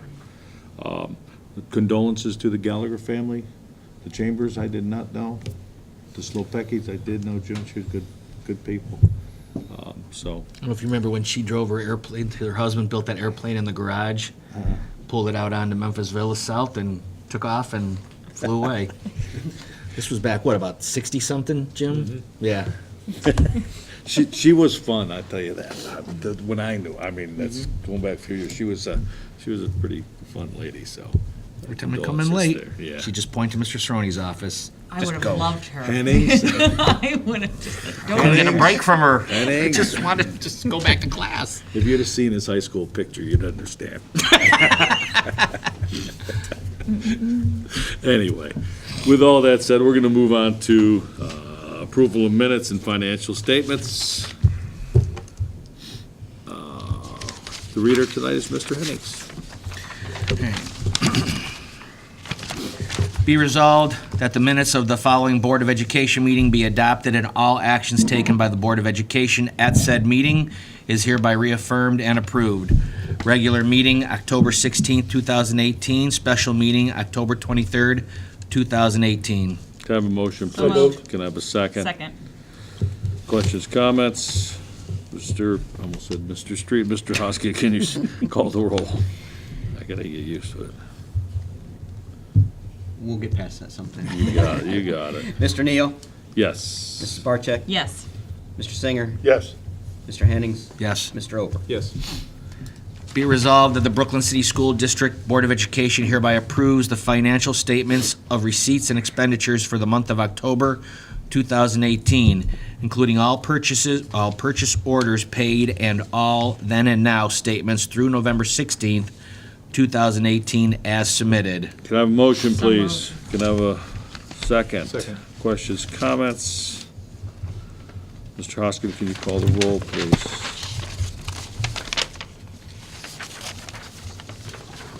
Mrs. Barcheck? Yes. Mr. Singer? Yes. Mr. Hennings? Yes. Mr. Ober? Yes. Mr. Neal? Yes. Doing as noted, Bob. All right. Superintendent recommends the first reading for the following policies and bylaws as noted. Can I have a motion, So please? moved. Can I have a second? I don't think this is, Yeah, I don't think you actually. you don't need have a to do motion or, Oh, there's word. nothing to vote Oh, on for this. Got This it. is just- All right, I just It's see a it. I discussion see it item. now. Procedural. All right. that. Questions, Typically, comments? You know, you've seen my reports on these, so if you've got any questions, procedurally, we do a first reading, we'll have the second Got it. reading in December. Right. My bad. Next, go ahead, Bob. Be resolved that the Brooklyn City School District Board of Education hereby commends the following students per the attachments. Let's On a roll. read the block. Honor Roll, Merit Roll, October 2018 first quarter. Fall Athletic Academic Honors 2018. Fall 2018 first team and second team. Can I have a motion, So please? moved. Can I have a second? Second. Questions, comments? Congratulations. Good job, kids. Great job. Yes. Mr. Hoskins, can you call the roll? Mr. Singer, Yes. Mr. Hennings, Yes. Mr. Oper. Yes. Mr. Neal, Yes. Mrs. Barcheck. Yes.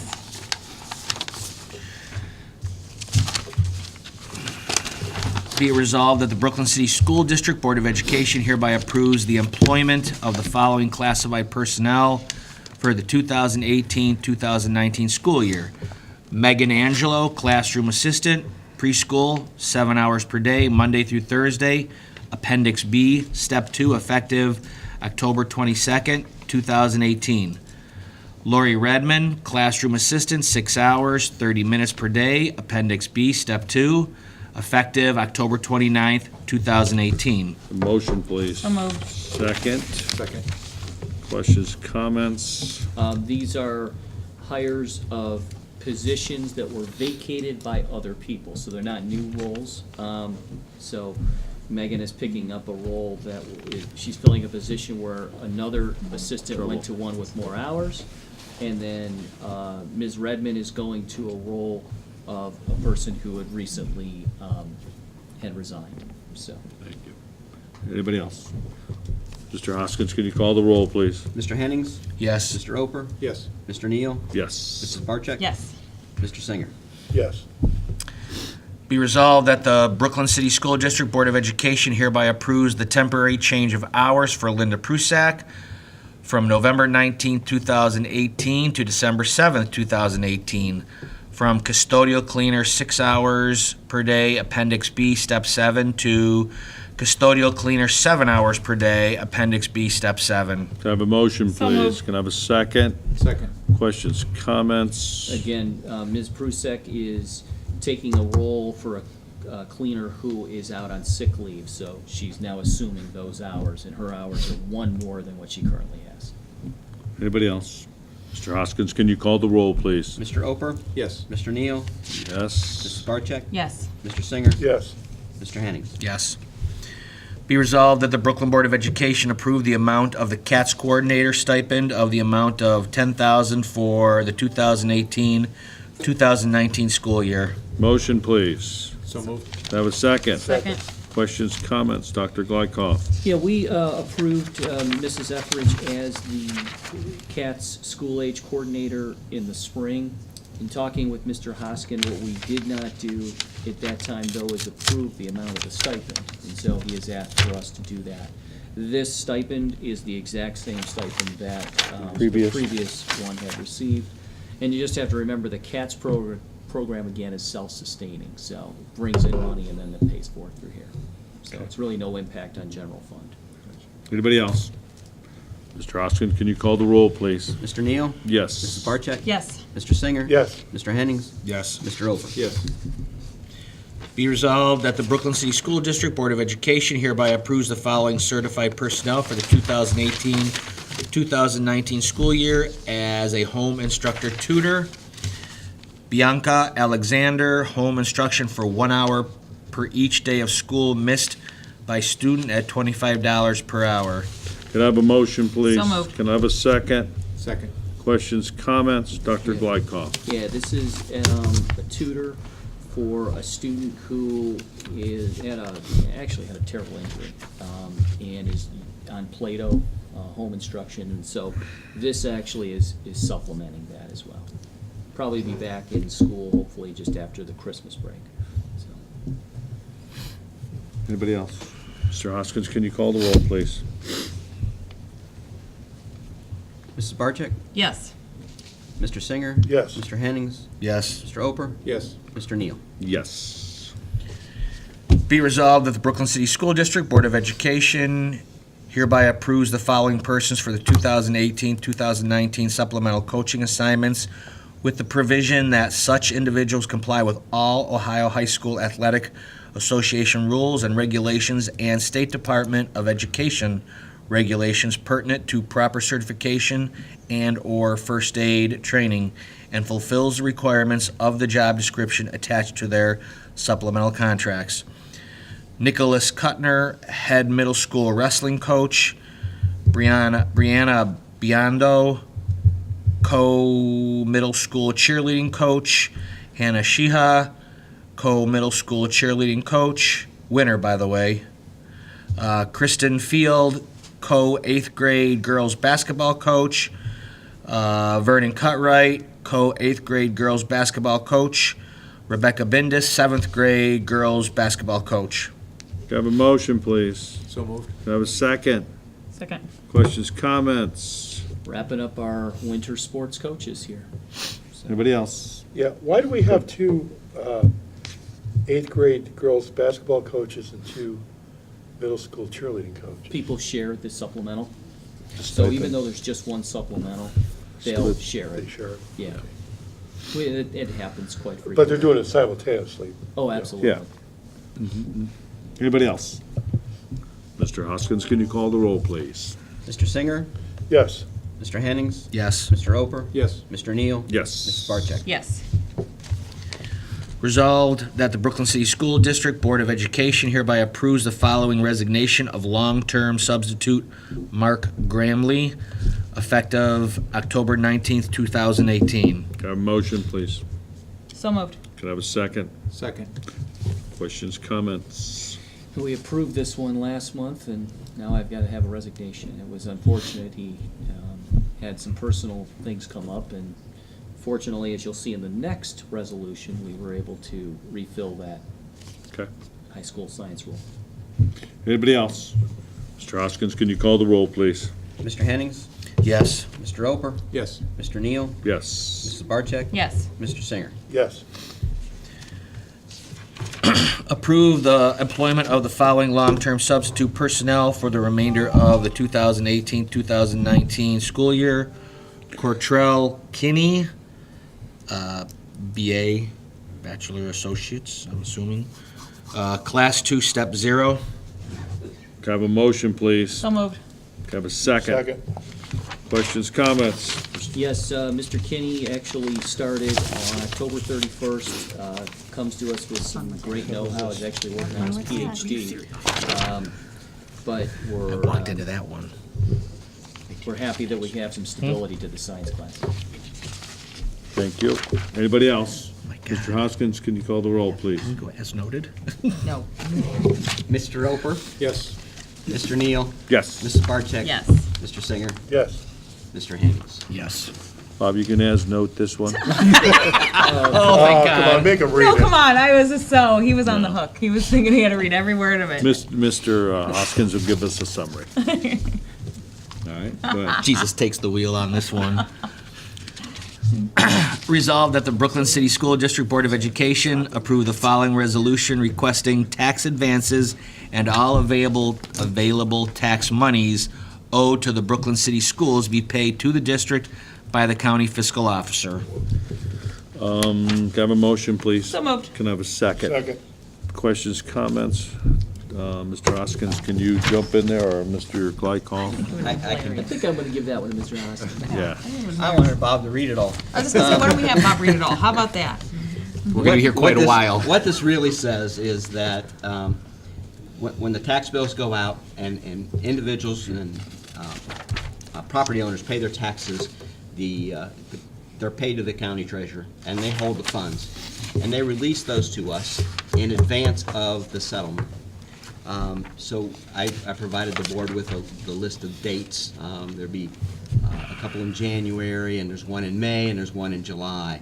Then we get to all of it after the deadline. So this just authorizes them to pay us what they have collected already. Okay. Different dates, different times, okay. Anybody else? Are we still able to ask for an advance if need be? Beyond those dates, I think our cash flow is such that we wouldn't need to do Okay. that. I mean, there is the ability, because I know we've done that. Yes, In the past, it yeah. depends on your cash flow that Right. you can do that, but our cash flow's fine, It's like there's an extra pay in a month or something like that. I know there's been a few little, yes. Right. okay. Anybody else? Mr. Hoskins, can you call the roll, please? Mr. Neal? Yes. Mrs. Barcheck? Yes. Mr. Singer? Yes. Mr. Hennings? Yes. Mr. Ober? Yes.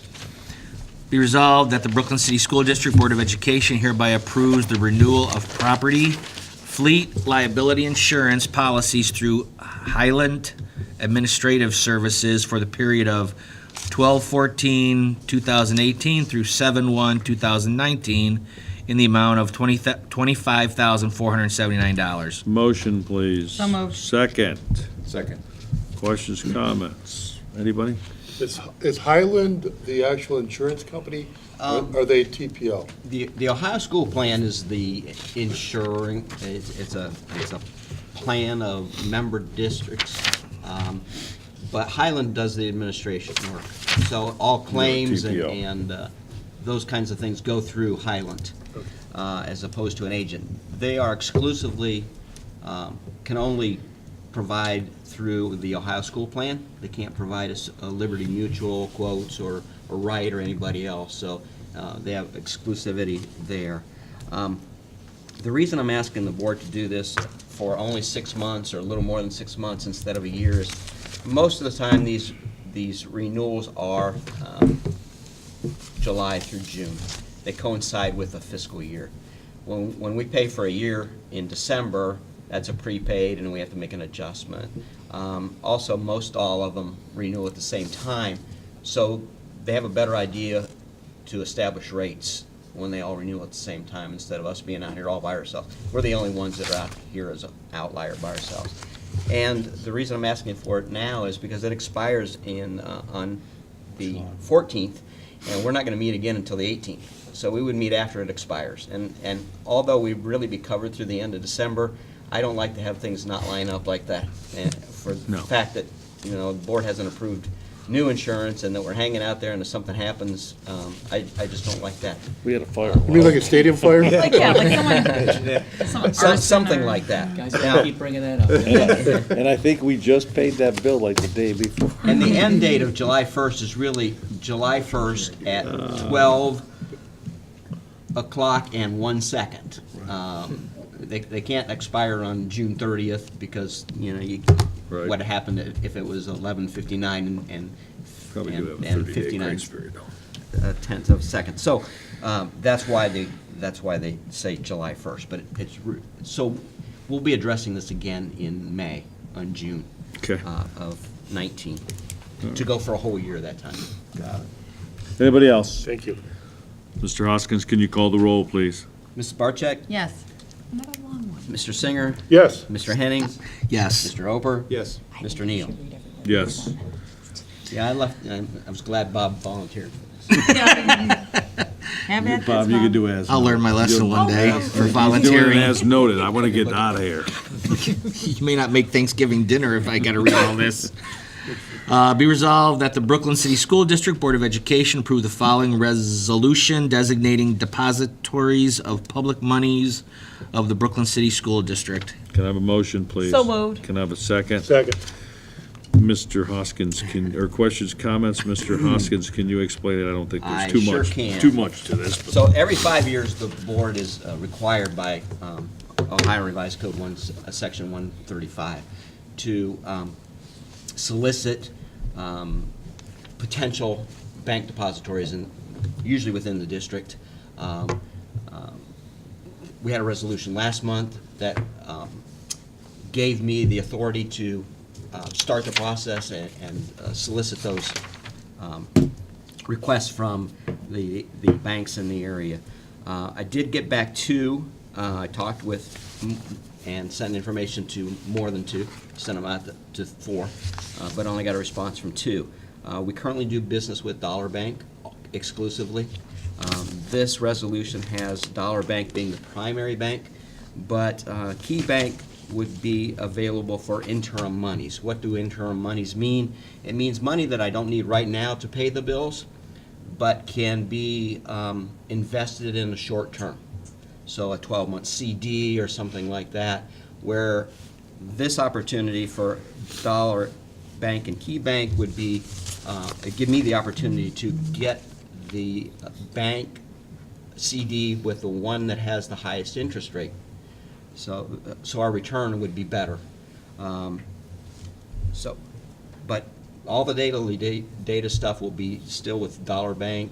We won't have to change, but it gives us the opportunity as a district to perhaps get a better return on our investment, a higher interest rate, which is really important now because 5 years ago when this was done, or 7 years ago, because we had a little lapse there, interest rates were so low, if we were getting 25 basis points, we were happy because we were getting 10 basis points the year before. So I think I got something back from KeyBank that said CD right now is 2.65 that they can offer. So if I get those funds and put it in for 12 months, and we have the opportunity to get a better return on our money, which helps out our finances. Okay. Anybody else? Mr. Hoskins, can you call the roll, please?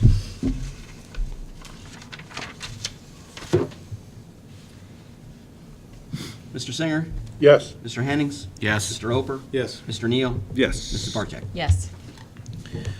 Resolved that the Brooklyn City School District Board of Education hereby approves the disposal of the following bus to D&M Wrecking Incorporated for $985.20. Bus number 11, 1993 International School Bus, serial number 1HVBBPEN 7PH470239, sold for $985.20. So that bus was 25 years old? You got it, buddy. I think you How missed many- the letter in how there many- in that how many- bin. how many miles was on that bus? Oh, Probably 2 million. I'm gonna hazard a guess, this might be one of our 250,000 mile buses. So, Whoever the mechanic was on that bus, God bless him. You got it. That actually, I think, is that the one that flipped off the bottom foot? We got our Put money's it worth on out some. of that Can I have a bus. motion, please? So moved. Can I have a second? Second, I'll Second. second it. Questions, comments, we've already made a few. Mr. Hoskins. Rocky I seconded. second it. He seconded. Mr. Mr. Hoskins. Hennings, Yes. Mr. Oper, Yes. Mr. Neal, Yes. Mrs. Barcheck. Yes. Mr. Singer. Yes.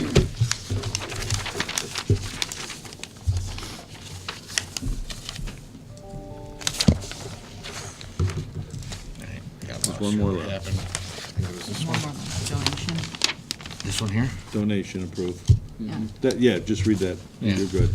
Read that. Resolved that the minutes of the following Board of Education meet, Nope, I'm sorry. Donation on the last page. Right, Yeah, it's very on the last flip page. top. resolved that the Brooklyn City School District Board of Education, in accordance with ORC 3313.26, gratefully accepts the following generous donation under the condition that the board shall have full control over this item. Telescope with tripod valued at $300, donated by April Nash Kakala for the use by the high school science department. Can I have a motion, So please? moved. Can I have a second? Second. Questions, comments? Thank you. Thank you. Thank you. Anything, Dr. Gladkoff? No, I think this is one of the procedures that Mr. Hoskins trying to put in play, that we, we should be accepting donations on behalf of the board, because then they become property of the school district. Correct. So this kind of makes it official. Plus, it's a great way for us to thank folks who do donate items to the school district. Right. Anybody else? Mr. Hoskins, can you call the roll, please? Mr. Oper, Yes. Mr. Neal, Yes. Mrs. Barcheck. Yes. Mr. Singer, Yes. Mr. Hennings. Yes.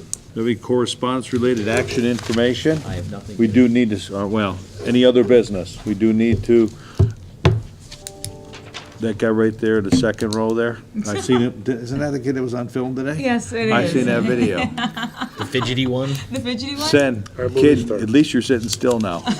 Yeah. We saw you on video earlier. 2 hours ago. It was all your mother. It was Everybody all needs her. to check their calendar for sometime after, we don't have to do it right immediate, but if you want to do it now, after Thanksgiving, to have a Work session. work session. We need a work session. So, if you want to look at it right now, I'll be out of town the week of the 3rd, 3rd through what? 7th. December 3 through 7 is no. What about next week, the 26th through the 30th? Is that what you were thinking, Dr. Glykoff? I think the sooner the better, Okay. but that's up to everybody's schedule. The next week is good for me. I bet you I'm fairly open. Tuesday, I think there's a game, middle school basketball game. I'm clearly- trying to tell you, Rick, because your daughter's a cheerleader, so remember that when you're making this decision. We're actually better off on Mondays and Wednesdays, I think. Yeah, Just don't interfere with her popcorn night. yep. What's popcorn night? Any night I come up here, I have to eat popcorn. Hello, that's Oh. how I pre-gamed for this meeting, you Yeah. know? I pre-gamed with that too. Yeah. Get the We nasty got the best emails. Why is it popcorn. open? We do have the best Yeah, see, popcorn. they brought me back some, I bought 2 more bags that There I'm you go. keeping for later. I didn't know we could order more. Well, no, you put a bag on top and you take it home with you. Popcorn doesn't go bad. Hello, it sits on a shelf of Marks for months at a time. Popcorn right. does not go Should we bad. look at Wednesday perhaps? Wednesday, the, what did they, My husband knows. Look at this. 28. 28th? Fine with Good me. with nothing going on for us at the 28th. Do we want to do 6 o'clock or 5:30? 6 is fine. 6 PM. Okay. Let's do that. Anybody, if anybody runs into a scheduling issue, just let me know real quick, but let's put in November 28th, Wednesday, 6 PM. Work session, that'll be in the back room. Mm-hmm. Treasurer's conference, Anything else? Any other business? not here. All righty. Anybody? Announcement of the next regular Board of Education meeting, Tuesday, December 18th, 2018, in the Media Center located in the Brooklyn Intermediate Elementary School, 9200 Bidoff Road, Brooklyn, Ohio, at 6 PM. Motion to adjourn. So moved. Can I have a second? Second. Mr. Hoskins, can you call the roll, please? Mr. Neal, Yes. Mrs. Barcheck. Yes. Mr. Singer, Yes. Mr. Hennings, Yes. Mr. Ober. Yes. Time is 7:56.